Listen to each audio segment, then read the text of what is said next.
following program is intended for mature audiences. A democratic republic of sports. The Sportsocracy with ESPN Asheville hosts Tank Spencer and Jeremy Greene. Welcome into the Wicked Weed Studios, wickedweedbrewing.com. Drink different. I'm Jeremy Greene of ESPN Radio. This is Brian Haynes, and these are our 2021 U.S. Open DFS picks from the Sportsocracy. All right. Brian, the U.S. Open at Torrey Pines starts tomorrow. Yep. And I'm going to be honest with you, I don't understand some of these guys that the DFS community is going crazy over. It seems to me that there is one very stereotypical build that you're going to see in a lot of DFS contests, and I don't agree with it. Okay. It's striking me that you're going to see a lot of those.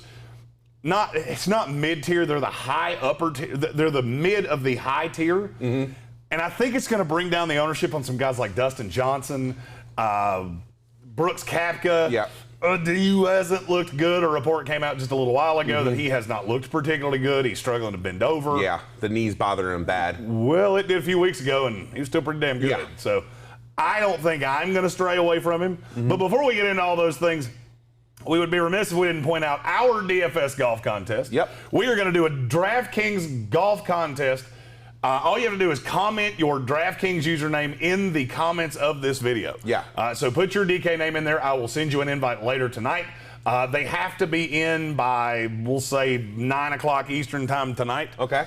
And I will send out invites. You will be responsible for getting your lineup in there. You have to set your 6 golfer lineup. You will compete against me. I have one lineup. It is not the lineup you will see from me at the end of this video. Yeah. That would have been my second lineup if I had played 2, but I am a single entry contest player. Yeah.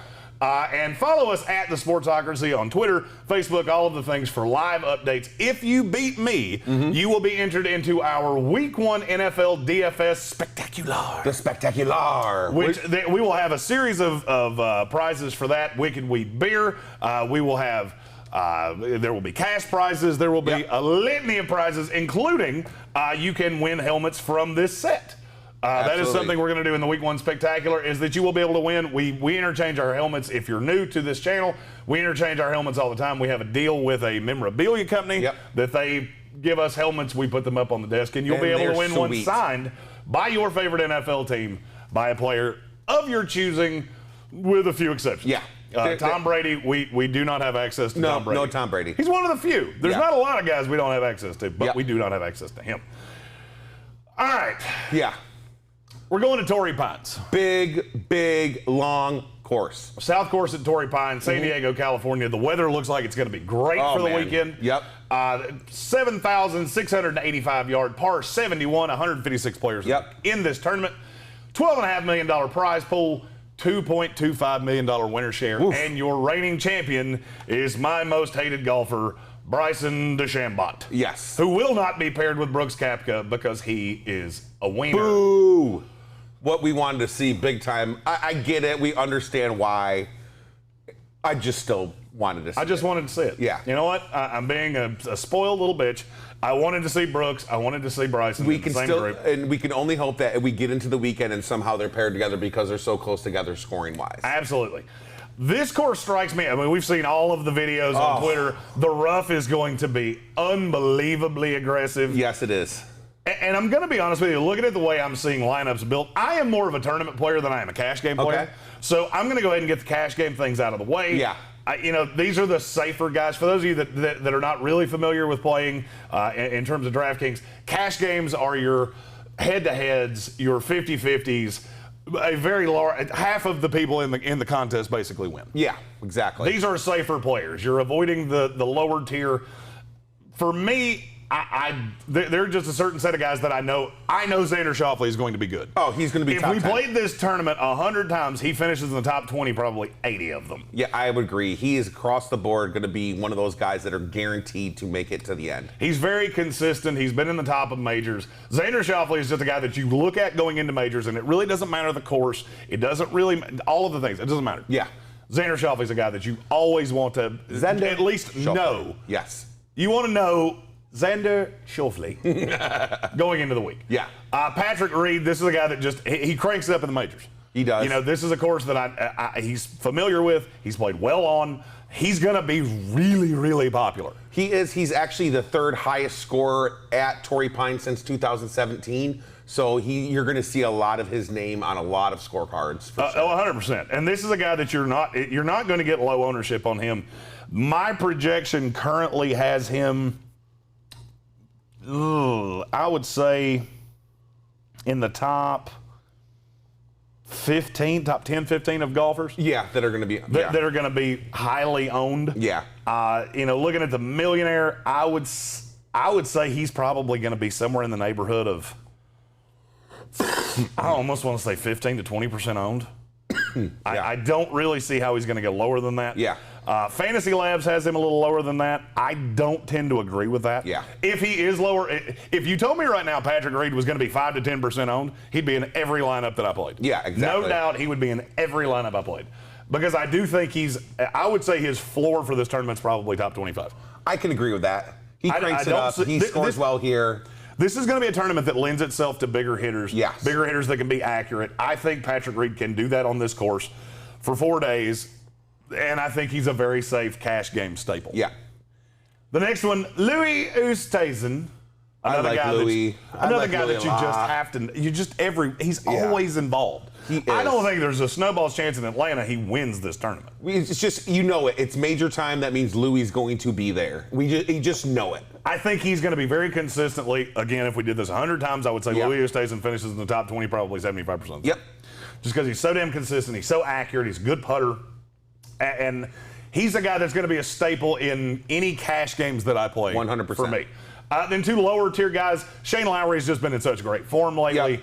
Yep. This is a guy that there was a lull. Yeah. After he's coming back around where after he won the British a couple years ago and he kind of went downhill a little bit after that. He has been on fire here of late. He's been doing very, very well, and I can see him scoring high this week in the Open. And I would agree with that. If you look at the Vegas odds, Shane Lowry is one of the only guys that's not a. I mean, he's not a favorite by any stretch, but he's not outrageous to win this thing. Yeah. Looking at Action Network, he's plus 4,000. He's right there with the Hideki Matsuyama, Will Zalatoris, Scottie Scheffler, Abraham Answer, and Louis Oosthuizen. Yeah. And you're getting him at markedly cheaper than you're getting a lot of guys that have about that chance to win. Yep. And Jason Kokrak, who not only has the funniest name in all of golf. Sorry, I'm 12 years old and I could not resist the urge to do exactly. that. Why not? The thing that I will warn you of Kokrak, before you put him in your lineups, he's going to be stupidly high owned. I mean, in terms of my projections, it's 35%. And I see him across all kinds of platforms. Everything I've looked at today, his name has popped up just about every single time. One thing you got to remember about him, he gets in his own head, and this is going to lead to a tough course, especially with those putting greens with the Poa Anoa greens that the grass are using. It tends to lead for a little bit of a tougher putting experience. And if he gets one off the fairway, he can get in his head. He can go on a four-hole kind of downplay just because he just gets frustrated. I don't dislike having him in your lineup. I think he's cash exclusive for me. Yeah. I'm not going to have him in tournaments because he's going to be stupidly high owned in tournaments. Yeah. With the way the builds are going, and with that, we'll get into our tournament plays. Absolutely. What you're going to notice with my tournament plays, it's very stars and scrubs. Because I don't think a lot of people are going to do that. Dustin Johnson and Rory McIlroy are probably my two favorite plays in tournaments in this tournament. Because people will tell me I'm crazy that Dustin Johnson's going to be low owned. I think he will be. Because I think you're going to see a lot of John Rahm. I think you're going to see a lot of Jordan Spieth. The thing on Koepka today makes me a little nervous that some people will jump off of him, but I really don't buy it. You're going to see a lot of Patrick Reed. And I would say you're going to see a lot of Xander Schauffele. Well, what that means when you have guys that are so popular in these, financial tier ranges, of the 5 guys that I think are the most popular, 4 of them are probably on each side of Dustin Johnson. I could see that happening. He's a long hitter. I do understand that this is a course you have to be super accurate on, and sometimes the driver gets away from Dustin Johnson. The thing is, this course is so damn long that I would rather take the chances that Dustin Johnson is going to be accurate than somebody like, I don't know, I'm trying to think of a guy, Hideki Matsuyama. Hideki Matsuyama is a guy I will not touch on this course. Flat out. He will not be in any lineup build I do.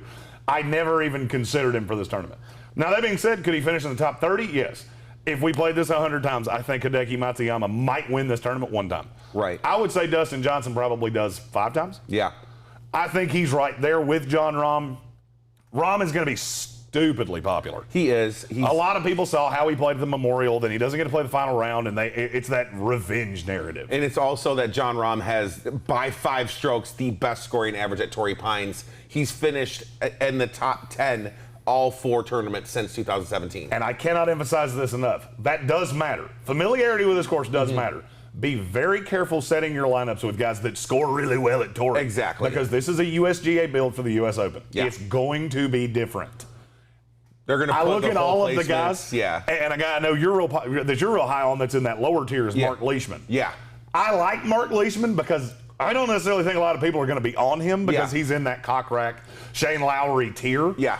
Just be careful of what you expect him to be because this is a U.S. Open build, which means it's going to be longer, the rough is going to be thicker, and all of the scoring they've done at Torrey in other events, yes, it matters, but don't overestimate it. Absolutely. Just a little piece of advice from somebody that's done this for a long time.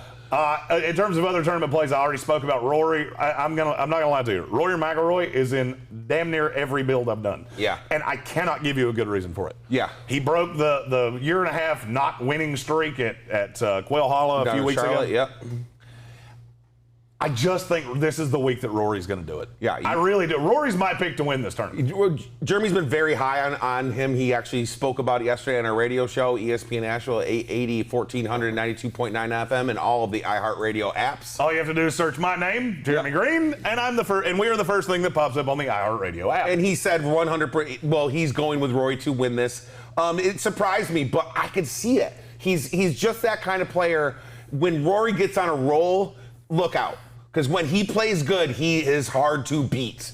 When His good is really good. Yeah, when he's off, he's off. I could also see Rory putting up a couple big scores and then putting up one of those, really bad ones that he has a tendency to do. I like Rory a lot. Yeah. I like Justin Thomas a lot this week. Justin Thomas is kind of the perfect blend of accurate and long. Yeah. He's not super long, he's not super accurate, but he rates pretty well in both. Yeah. He's a guy that I don't think he's going to win this tournament, but I would damn near guarantee he's going to be in the top 10. Yeah. He has 2 top 10s at this tournament in the last 4 starts in the top 15 in the world over the last few months from tee to green. So he's been playing very, very well as well. I don't, Justin Thomas, a guy, like I said, I don't think he's going to win this tournament. There are very few guys I am as confident will finish in the top 10 as JT. So there you go. Scottie Scheffler is your guy. Yeah. You have been all drunky McDrunk pants on Scottie Scheffler, so I'm going to let you take the lead on Scottie Scheffler. I like Scottie Scheffler a lot. He's been starting to play a little bit better here of late, and if you actually take the best cumulative score to par in all the majors since 2020, he's got the highest average right now. He's at -18, a cumulative score at the majors. I want him to break 3, and it's always really difficult to envision a golfer getting his first professional win in a major. It just seems like sometimes that's going to happen, but 4 straight top 20s in majors. He's coming off a 3rd place at the Memorial, and he's not without firepower. So, he's got an opportunity here. If he can keep it in between the rough, Scottie Scheffler's got an opportunity to score high, I think. And I'll tell you the reason that we put him on that particular screen is that you've got the guys around him are Webb Simpson, Will Zalatoris, Tyrell Hatton, and Louis Oosthuizen, 2 above him, 2 below him. Yeah. Those guys are all going to be really popular, Yeah. which tells me Scottie Scheffler is probably not going to be as popular, and that makes him a prime tournament play for me. Absolutely. My favorite cheap golfer of the week is Jimmy Walker. Oh, yeah, 100%. And now this is a boomer bust pick, don't get me wrong. Anytime you're in that $6,500 range, that's where you're going to be. That's where you got to go. So Jimmy Walker was supremely successful at this golf course in the prime of his career. And I'm going to tell you something about Jimmy Walker that I can't emphasize enough. He hasn't been real popular on all the free shit you see. Yeah. I can't tell you this enough. This is the #1 thing that's made me a good amount of money playing DFS golf.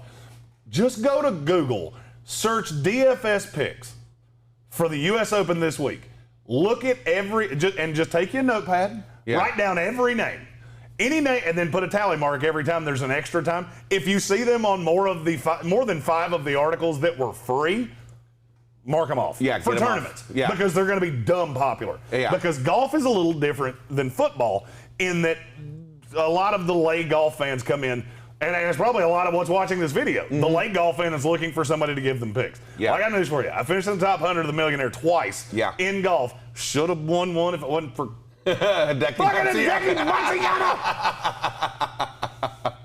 That story never gets old. He threw up an 8 at the British, at the Open Championship a few years ago that cost me a lot of money. Yeah.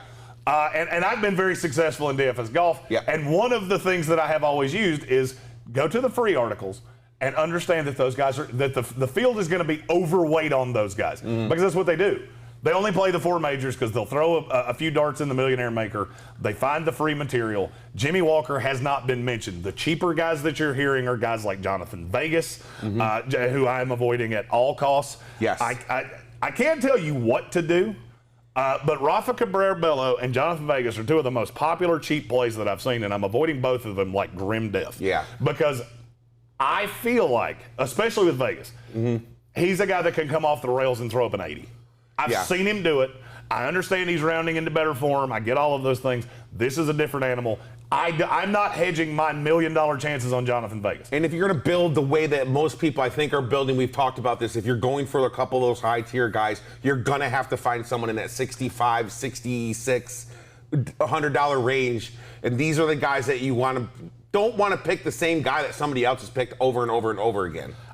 For me personally, if I'm going real cheap, it's Jimmy Walker, it's Dylan Fratelli. Okay. I understand Dylan Fratelli has not had a great year. Dylan Fratelli is stupidly accurate. Yeah.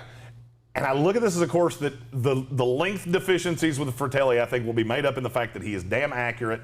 If he can putt, I think he can make the cut. And if he makes the cut, who knows? Yeah. In terms of cheap guys, there's just not a lot of them that I feel overly good about. Matt Kuchar, he's always Mr. It's Consistent. Kuchar, yep. Charlie Hoffman, if there's anything I can tell you of what's going to happen because this is a major, Charlie Hoffman is at some point going to be on the first page of the leaderboard. It might be 5 holes into day 1. Yeah. He's going to be on the first page of the leaderboard at some point because he always is. I always like to call him Dumpster Hoffman because he's waste management, and in that first quarter, he just looks kind of like a dump truck driver that came out in the golf course and came out to play. Well, here's the thing. He's always on the first page of the leaderboard, and then he always falls apart. Yeah. So there's just not a lot of guys in that lower tier that I feel great about. Yeah. That being said, before we get into our we both have a lineup for DraftKings. These are both tournament lineups. But before we do that, promotional material for this program is brought to you by Manscaped. All of us started as residents of our father's balls, and let's face it, it's long overdue time for a housewarming present for your first dwelling. Yes. Go to manscaped.com. Use our promo code SPORTSOCRACY at checkout to get 20% off your entire order. You can get one of everything, and they will give you 20% off of everything. Yep. Just for using our promo code SPORTSOCRACY. They will also give you free shipping worldwide. It's not too late to go to manscaped.com. Get your first home a nice housewarming present and a wonderful gift for dad before Father's Day. Go to manscaped.com. Use our promo code SPORTSOCRACY. 20% off your entire order and free worldwide shipping. Yep. All right, I'm Jeremy Greene of ESPN Radio. This is Brian Haynes, and this is our U.S. Open 2021 DFS Picks video. We are to the end of this video, Brian, and it's time for us to give our Millionaire Maker lineup entrance. These are lineups that we are actually putting into contest. He's not in the Millionaire Maker. I'm putting a different lineup in it. Yeah. This is the lineup that I can't give you all of my secrets. Yes, he's not. But if I had put another bullet into the Millionaire Maker, this would have been my lineup. Had Brian been in the Millionaire Maker, this would have been his bullet in it. He's playing the single entries with me. Yeah. He's learned the golf. Now he's trying to learn the DraftKings. Yeah, exactly. And here's his Millionaire Maker lineup. Yeah. So here's the thing. I love Colin Morikawa this week.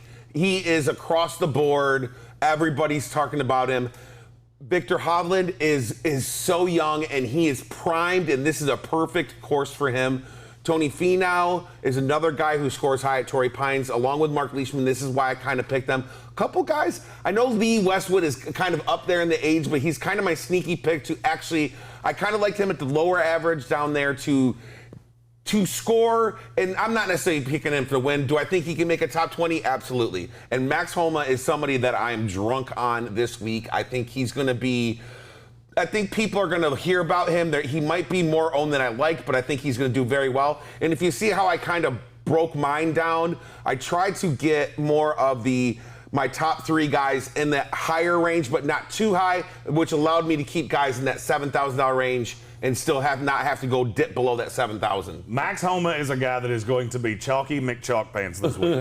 He's a West Coast guy, just finished 6th at the Memorial. He's going to be very, very popular. Yeah. I don't dislike the pick. There are a couple guys I like in that range a little better. I don't dislike your lineup at all. Yeah. I think Morikawa is going to be reasonably popular.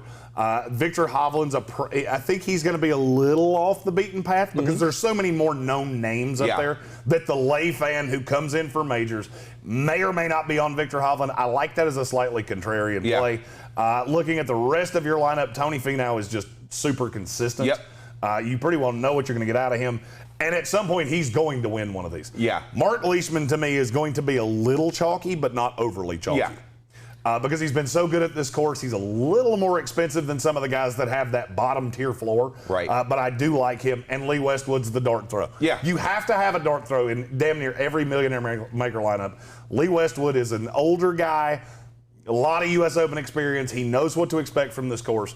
I don't dislike the Lee Westwood He pick. hits the ball straight and he putts very well, and this course is lending to that. He's not a big hitter, but I think he's going to be able to keep it around that par area. And let's be honest, U.S. Opens aren't won by 12 unders and 13 unders. Correct. Yeah. The consistency, avoid the big number. That's how you win at the U.S. Open. Yep. Now, my Millionaire Maker lineup, I went a slightly different build. Yeah. Because every build I have seen has been mid-tier, avoid the low-end guys. Yeah. So what does Jeremy do? Go the exact opposite direction. I have Dustin Johnson, who is he's my favorite of the high-tier guys because he's going to be the lowest owned. I am Seacrest out on Bryson DeChambeau this week. Yeah, the Koepka knee injury bothers me. Jordan Spieth is inconsistent as hell. I could see him being around but not really being competitive to win it. And John Rahm's just going to be aggressively highly owned. Yeah. And he's the most expensive golfer out there. Yeah. I think you're going to get a value in Dustin Johnson in terms of ownership percentage. He's so long off the tee. And you know what? If you told me somebody, I'm not going to say ran away, but if somebody was clearly the best golfer for 72 holes and won this tournament by 4 strokes, I would be hard-pressed to say it's not Dustin Johnson. Yeah. Xander Schauffele is my second one. We've already spoken of Schauffele, obviously, the consistency, all of those things. Tyrell Hatton, Shane Lowry, Jason Kokrak, we've talked about ad nauseum through this. Tyrell Hatton rounding into form. He putts really well on this grass. He does, and I look at him in the price range that he's in, and he's in that Oosthuizen, Webb Simpson, Will Zalatoris price range that I think could push his ownership down. Yeah. His floor is lower, but I think his ceiling is higher than some of those guys as well. Obviously, Shane Lowry and Kokrak we've already talked about, and Jimmy Walker we've talked about. I like it. I like it a lot. I look at that lineup going in, and I think that is. It may not win it, but I feel very safe that lineup would cash because I don't look at many. I don't see at worst 2 of those guys missing the cut. Yeah. And that's the objective in DFS golf is getting 6 guys to make the weekend. Yeah. If you have 6 golfers that make the weekend, you're going to cash. You may not make the outrageous amount of money. You might get lucky, as I have a couple times, have a Brandon Grace level best course record that pushes you into a aggressive amount of money. Thank you, Brandon Grace. I'm legally obligated to tell you that every time we do one of these videos. And that's how we feel going into the U.S. Open. Yep. One more reminder, we do have a DFS golf contest. Comment your DK username in the comments of this post. We will send out an invite. You have to put your 6-man lineup in. If you beat me, it doesn't. If I finish dead last, you're all in. Yeah. I'm going to go out on a limb and say I don't believe that's going to happen. But if you beat me, you will be entered into our Week 1 NFL DFS Spectacular. The Spectacular. For great prizes from some of our sponsors.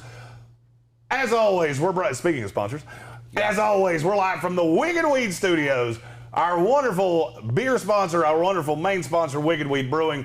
I fully plan on drinking an aggressive amount of Wicked Weed beers. 100%. I'm excited for this weekend, dude. I've got a couple 12-packs sitting in my fridge. I fully plan on enjoying them over the course of the weekend. Visit our friends Wicked Weed at wickedweedbrewing.com. Drink different. I'm Jeremy Greene of ESPN Radio. This is Brian Haynes. This has been the Sportsocracies 2021 U.S. Open DFS Golf Picks video. Be sure to click like and subscribe so you'll know every time we go live, including 9 a.m. every weekday morning in the Sportsocracy, where you're the producer. We talk about the topics that poll best with you. you. Yep. You actually run the show. Be sure to click like and subscribe and enjoy the golf this weekend. Yeah. And for the love of God, let Brooks Koepka beat Bryson DeChambeau.